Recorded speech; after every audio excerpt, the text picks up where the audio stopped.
COVID ini sudah merubah semuanya, merubah sistem ekonomi, merubah sistem sosial. Mau nggak mau kita juga harus mengikuti aturan tatanan kehidupan terbaru. Tidak ada lagi kasus statusnya ODP, PDP, dan OTG. Sekarang kasusnya ada namanya suspek, probable, dan terkonfirmasi.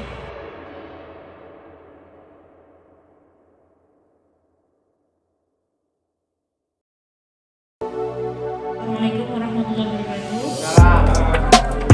Selamat pagi Pak Bu semuanya. Salam sehat semuanya.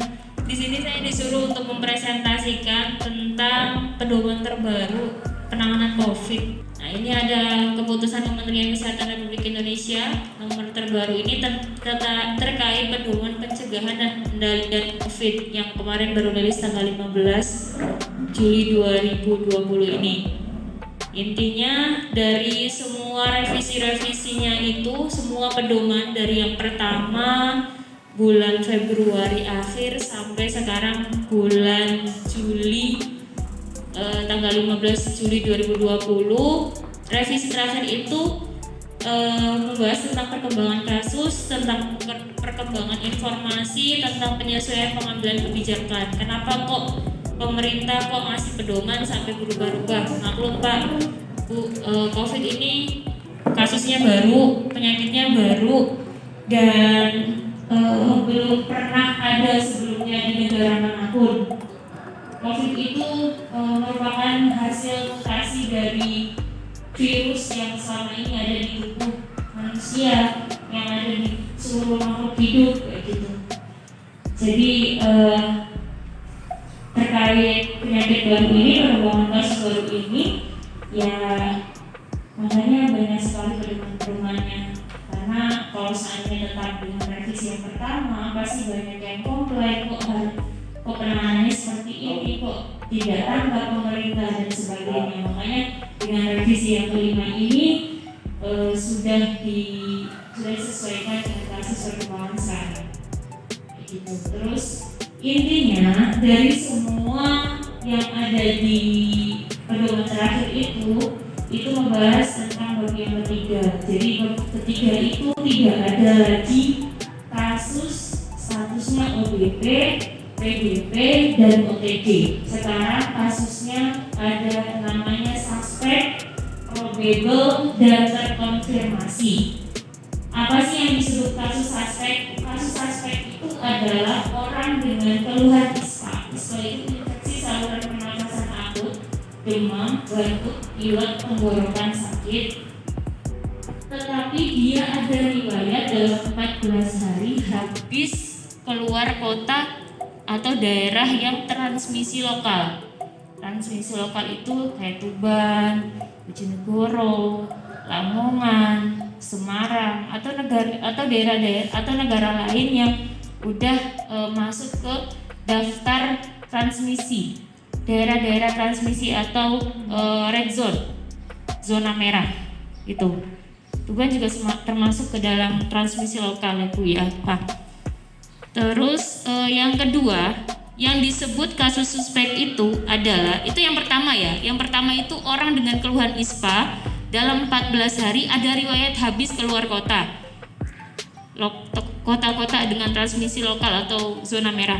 Yang kedua, kasus suspek itu adalah orang dengan keluhan ISPA, infeksi saluran pernafasan akut seperti demam, batuk, pilek, tenggorokan sakit dengan dengan kasus terkonfirmasi, kontak dengan kasus yang sudah terkonfirmasi. Maksudnya gini, ibunya atau istrinya kena COVID, istrinya terkonfirmasi, swabnya itu RT PCR-nya atau swab PCR-nya itu terkonfirmasi positif. Istrinya nggak ada gejalanya, tapi suaminya yang sering kontak dalam 14 hari ternyata ada keluhan demam, batuk, pilek. Jadi si suaminya itu masuk ke dalam status kasus suspek meskipun dia belum pernah sama sekali cek rapid test ataupun cek swab test. Seperti itu. Itu yang kedua ya Bu ya. Terus yang ketiga, yang disebut kasus suspek yang ketiga adalah orang dengan keluhan ISPA, infeksi saluran pernafasan akut, demam, batuk, pilek, tenggorokan sakit, tapi ditandai dengan tambahannya sesak nafas. Jadi kalau ISPA udah berat atau pneumonia berat dengan tambahan sesak nafas, kalau ISPA biasa keluhannya demam, batuk, pilek, tenggorokan sakit. Tapi kalau seandainya ISPA berat atau ISPA yang udah mengarahkan ke arah pneumonia, biasanya ada gangguan nafas.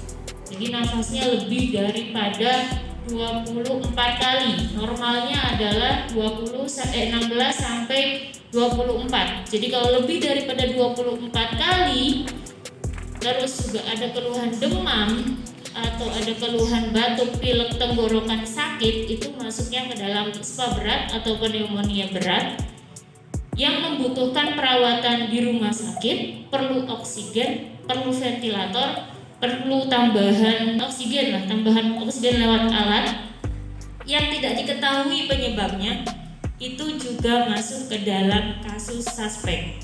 Jadi yang disebut kasus suspek itu ada 3 ya Bu ya, jangan lupa nggih.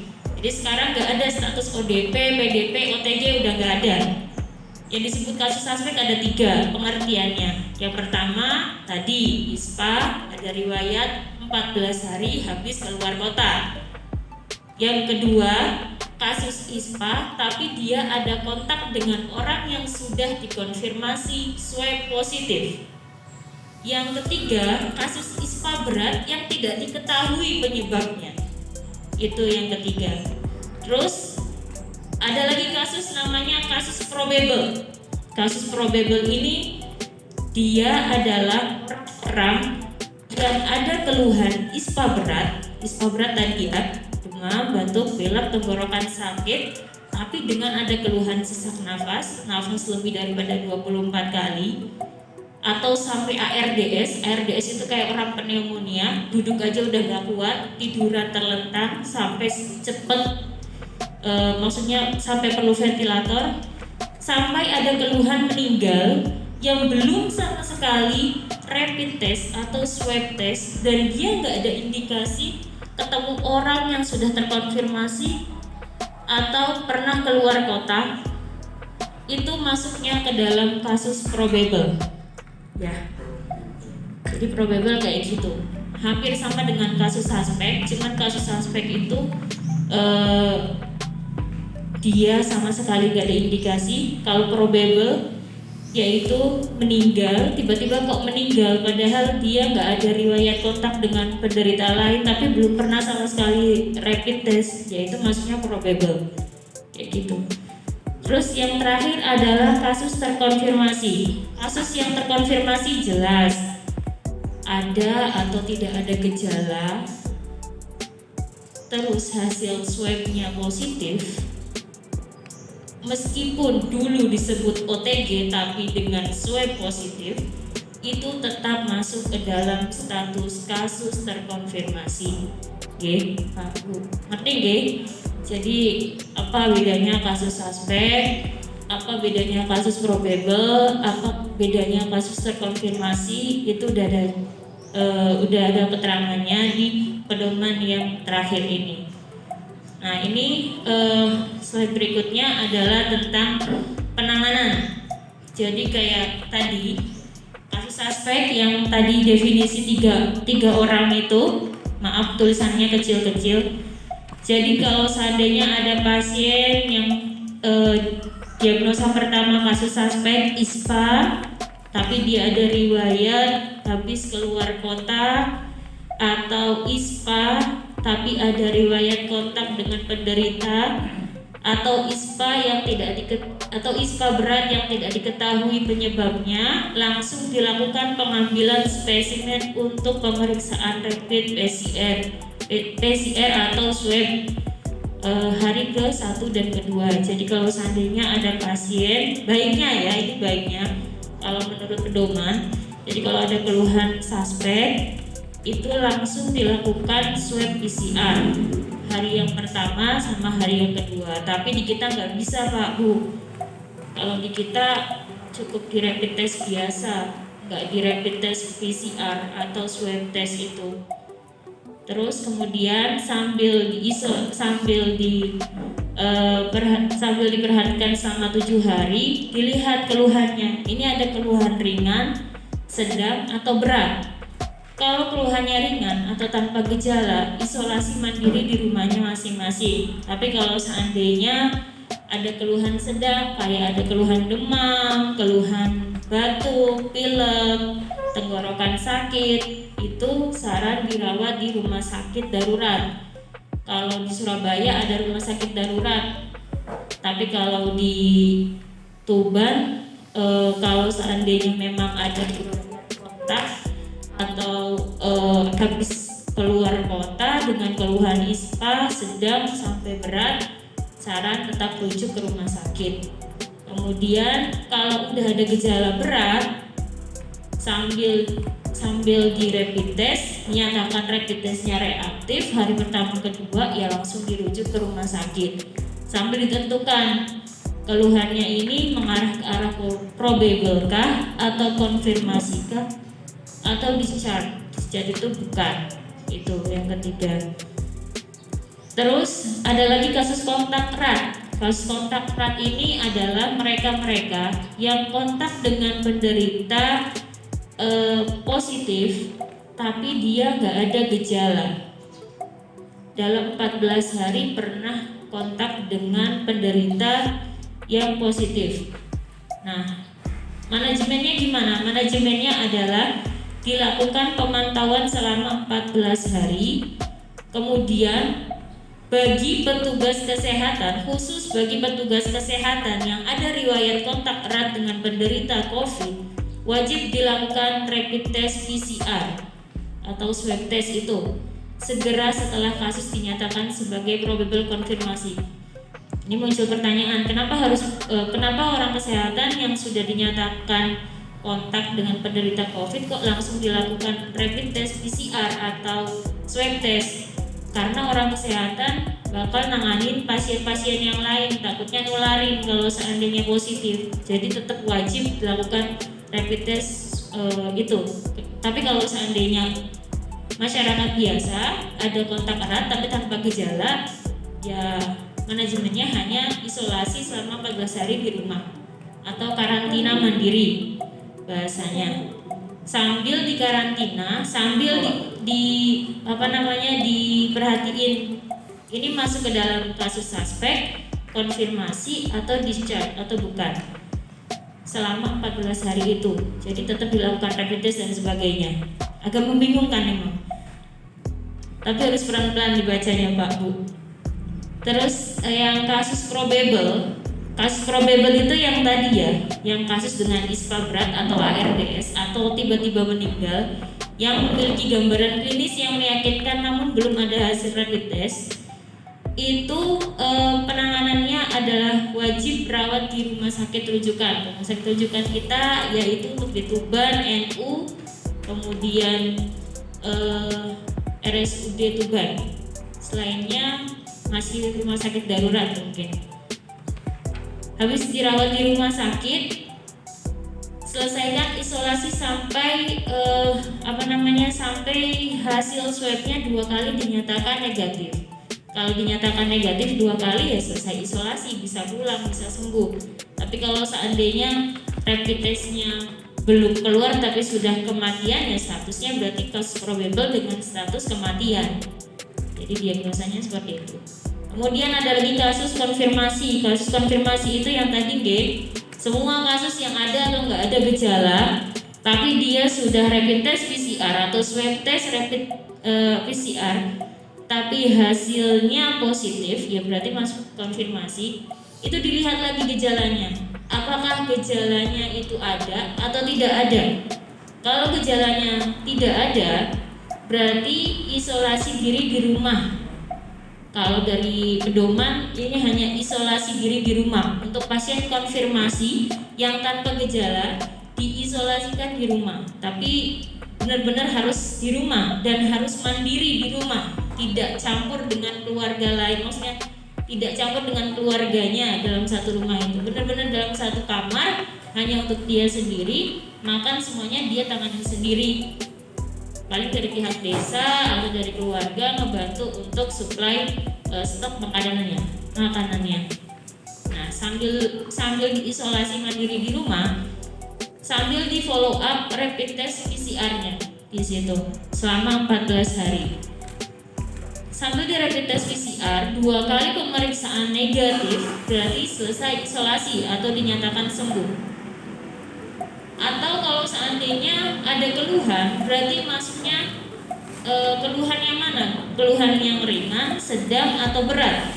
Kalau ringan, manajemennya adalah tetap isolasi diri di rumah. Ringan itu gejala cuma demam doang, atau pilek doang, atau tenggorokan sakit doang, atau batuk doang. Itu tetap diisolasikan di rumah tanpa follow up rapid test PCR.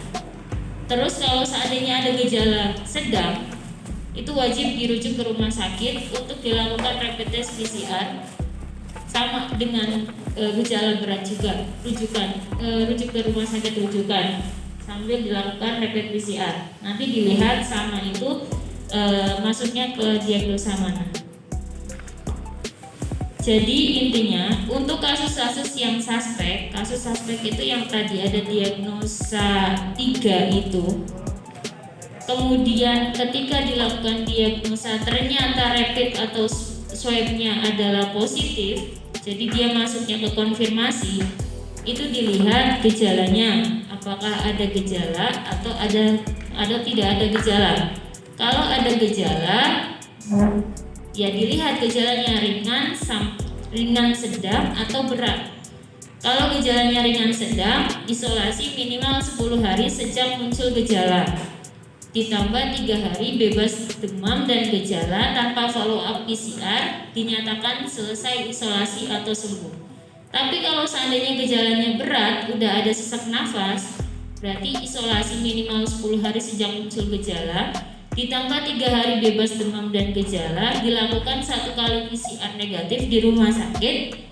Kalau seandainya dari PCR-nya negatif, berarti selesai isolasi. Tapi kalau PCR-nya ternyata positif, berarti tetap di rumah sakit sampai PCR-nya dinyatakan negatif. Gitu. Terus ini yang terakhir, slide terakhir itu tentang yang di Tuban. Jadi intinya di Tuban itu masih tetap menggunakan rapid test. Jadi kalau rapid testnya reaktif, karantina selama 7 hari. Habis itu sambil di karantina, dipantau dan dikasih terapi kalau ada keluhan. Kemudian setelah 7 hari rapid ulang.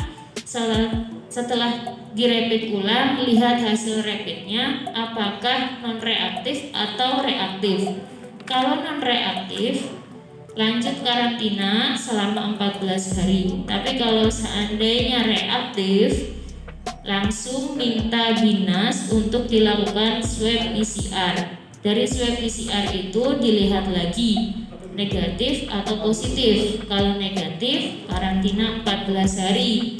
Lanjutin karantinanya selama 14 hari yang dari hari pertama itu. Tapi kalau seandainya positif, ya isolasi ke alur konfirmasi, isolasi ke rumah sakit, atau isolasi di rumah kalau memang nggak ada gejala, seperti itu. COVID ini sudah merubah semuanya, merubah sistem ekonomi, merubah sistem sosial. Jadi mau nggak mau kita juga harus mengikuti aturan tatanan kehidupan terbaru, yaitu intinya unsurnya itu unsur kebersihan, kesehatan, keamanan tetap diutamakan, dan ada 4 pilar, yaitu kesiapsiagaan operasional dari stafnya, memastikan pengalaman yang aman, membangun kembali kepercayaan wisatawan, kepercayaan diri, dan penerapan kebijakan yang memungkinkan, yaitu. Matur suwun atas waktunya. Demikian saya, Assalamualaikum warahmatullahi wabarakatuh.